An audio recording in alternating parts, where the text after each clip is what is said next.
All right, Cancer friends. I'm David.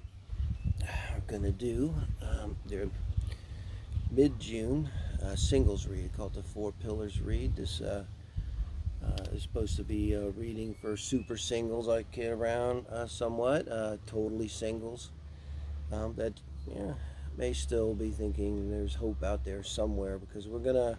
Who can find a needle in a haystack? Well, spirit can. Really, really. So, we want the right one now, not the next ex problem, not the next ex wife, ex husband here, ex boyfriend, ex girlfriend. No, the right one, the one that's right for your soul's growth and for theirs, and bring a maximum benefit to each other. So, what I'm going to do is try to find your soulmate, kind of reach out through the four pillars, is looking at the four aspects. I call it the emotional, intellectual, love and sex, and the core values and lifestyle, I call it, areas of how you connect. So we'll try to look at your person from that perspective.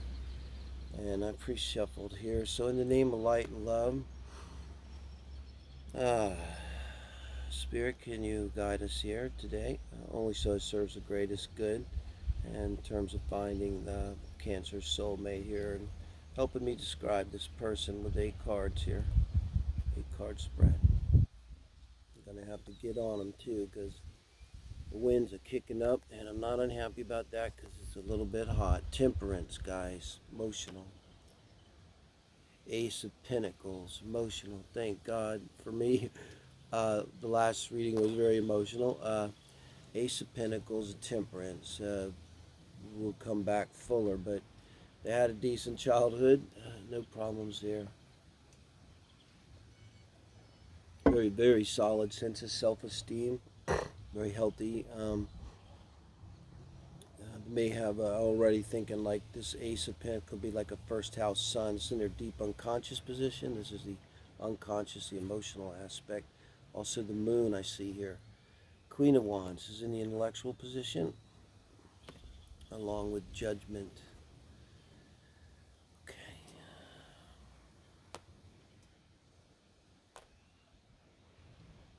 Here we'll look at sexual and love nature and look at Venus and Mars energy in the natal chart. I want to look at that. In here we have I look at core values and lifestyle, okay? Um, what do they believe deeply? What's most important to them in life? That kind of thing. And how do they want to live their lifestyle? So, real stable energy. Trying to think with this temperance, that's something special, guys. Okay, I'm just gonna assume this is for everyone that kind of has that spiritual way. If you believe this way, if you believe in angels, this would have been from like the time they were born. There's been someone with them, and so this person is protected here. Hmm. Um, you look at this. I don't know. 9 lives. Let the cat. 9 lives. I think we have a Sagittarius ninth house. It said Sagittarius in 9 lives. Just keep rolling. Very lucky, and that could be like literally, in some literal sense, could be dodging death, coming close and coming, that kind of thing. But I think they have an angel. It'd be an ancestor, so someone that, you know, maybe they were alive when they were born and died shortly thereafter, something like that, but a maternal or a maiden or grandmother maybe. Or it could be a grandfather, either way, on either side. It's usually what it is. I don't know how that works. Maybe when mediums can explain that to me, but you see it like all the time. It's I don't know what the percentage is, but it's usually a grandparent, right? It performs that guardian role. Um,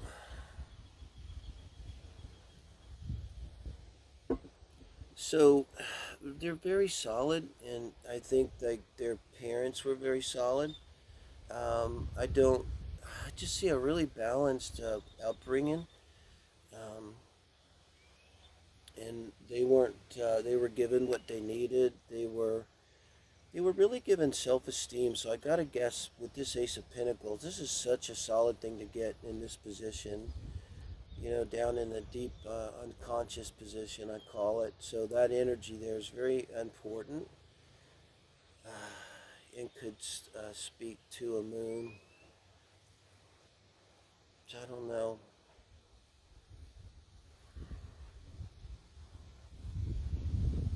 That's like a Capricorn moon to me.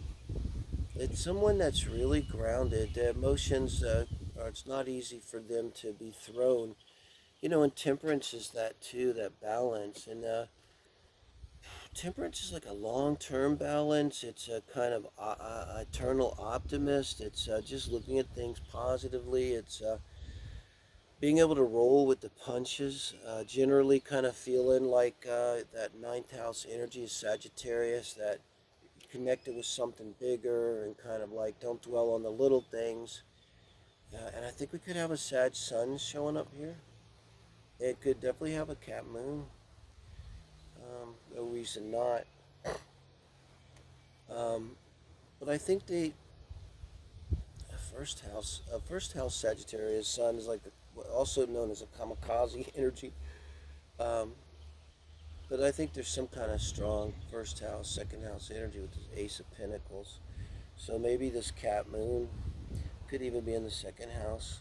That'd be a pretty strong position for a moon. I mean, be very, very grounded there because I think it's like that. It's like I think of the old. I don't know if they even still have them. The punching balloons, and there's sand in the bottom, and little kids. You punch it, and it falls back, pops right back up. Um, that's just sort of like their energy. It's sort of going along like that. It's like every time there's something, instead of going down, it just goes above it, above it, above it, above it, and they just kind of, I don't know, like they surf. That's the energy too. Like maybe they do surf. Their person, they go above it. They're like, I don't know. It's like indomitable, effortlessly indomitable. Remember that one, Dave. Effortlessly indomitable. That's a lot of letters. I think I could get it in there.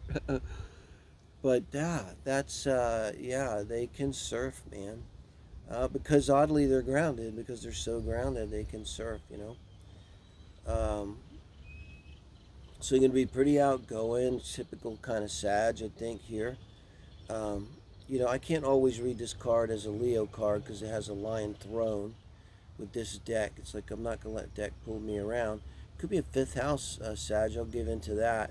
The Sag Sun could be in the fifth house and be now Sag Leo get along pretty good. I have a 25-degree Sag. It brings in that Leo energy from the third decan for me. So it could be something like that. But there's someone who's confident. I think they have a lot of heart. They're not like a typical Sag. It's flighty and non-committal and all of that. In fact, with judgment down here in the bottom of their intellectual self here, where I see Mercury and Sun energy a lot. Um, they're this is very much ninth house and Sagittarius too. This is responding to a calling. So this is a person who literally is kind of, their life is responding to a calling here. Cancers, that's who you're hooking up with here.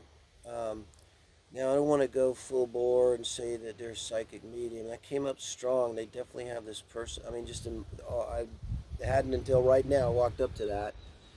Um,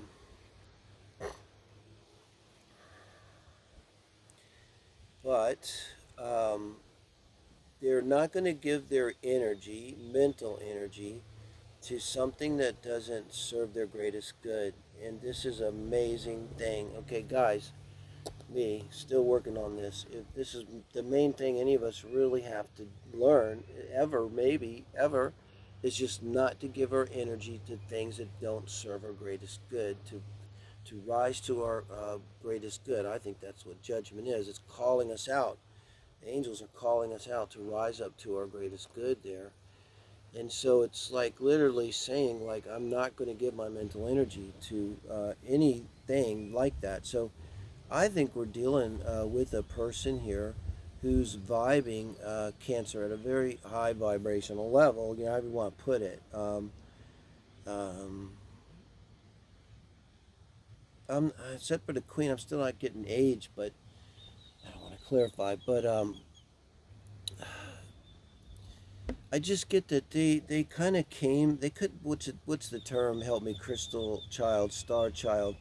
These children, because I'm 61, they're 20 some years old, and they have so much wisdom about them. I mean, you can't possibly have learned that much at that such a tender age. Virtually by the time they're young teenagers, they're being able to speak of things with such great depth and wisdom and insight. I think that's the kind of person we might be dealing with here. Um, so, let's see what we get. The sexual and love nature, Queen of Swords. That in the last reading. And the Ten of Swords. Interesting. It's a lot of swords. Got some Aquarius energy here. It's in their sexual love nature. Now we're looking at their core values and their lifestyle. Six of Wands and the Fool. Wow. Six of Wands and the Fool. We're dealing with somebody here. I think about this a minute. I think I have a better handle on what's going on sexually.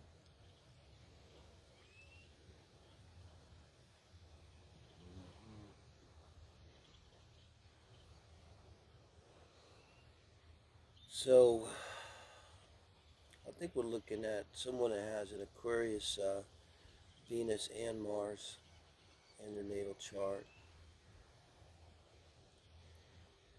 And you take a Capricorn Moon and Aquarius Venus and Mars, and this is why you have a Sagittarius Sun who's not going to act like a Sagittarius, like maybe me. I think when I was young I'd fit this bill. I think I'm more than my Cancer Moon now, my Virgo rising. Not exactly of my own design. I just now that I'm an astrologer, I can see how. Oh yeah, it's totally true. Um, got some of the fires out, so this person has the fire, but it's tempered because it's tempered. Just think of the word. It's to temper the sword.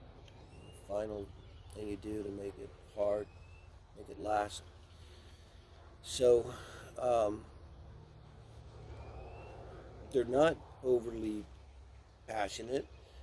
They're not overly emotional. They're able to see things very clearly. They don't get lost in the romance fog. This is the kind of person. Now, this is your person, so take a break. They can relax. They're your person, so it's not like they're gonna. This not someone's gonna get up all in your face and not want to show up for you or anything. They're definitely not someone's gonna be needy. They're just not in their nature. They wouldn't even know what that looks like. I think they're very strong though. Their Venus in a strong position somehow. Um, maybe it's conjunct Mars. That would make sense. Yeah. But there's a certain emotional level, and you're going to have to be okay with this, that you're probably not going to get to with this person.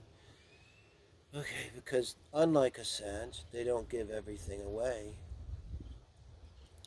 They can't, and there's always some kernel of self that they hold on to. This is that Aquarian energy real strongly, even more than the Cap. Cap will give you everything.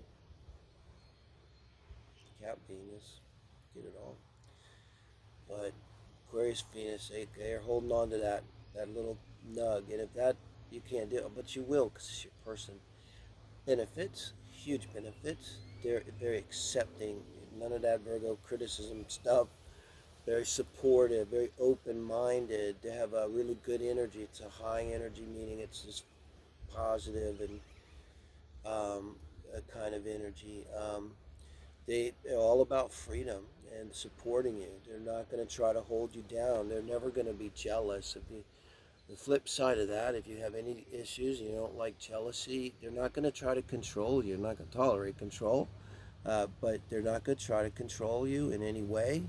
Um, um, they'll allow you to be you and kind of encourage your growth. There's a lot to be said for that, right? Um, so we have quite a balanced person in their chart. Then Sag Sun in Cap Moon, Aqua Venus and Mars, um, Sag Sun in the Mercury. It's going to feel more like a Capricorn Mercury too. Go with the Cap Moon. Again, makes them pretty solid. I swear to God, if you get a look at their chart and got their time, have to have their time. I wonder if that moon is within a 10-degree orb of the Mercury, you know, in Capricorn. So, when you look at their lifestyle here and core values, um, this is where their I laugh. This is where their Sagittarius shows. I got to be honest with you. Someone said to me, I was trying to think of someone's name from the past, and it took me a second. They said, Dave, Sagittarius is showing. They may have had a lot of lovers. Just throw that in there. Remember, you're the one. It's okay. But hey, I always say, like, you're going to hire someone for a job and go pick someone that doesn't have experience. You want the one that's got a lot of experience.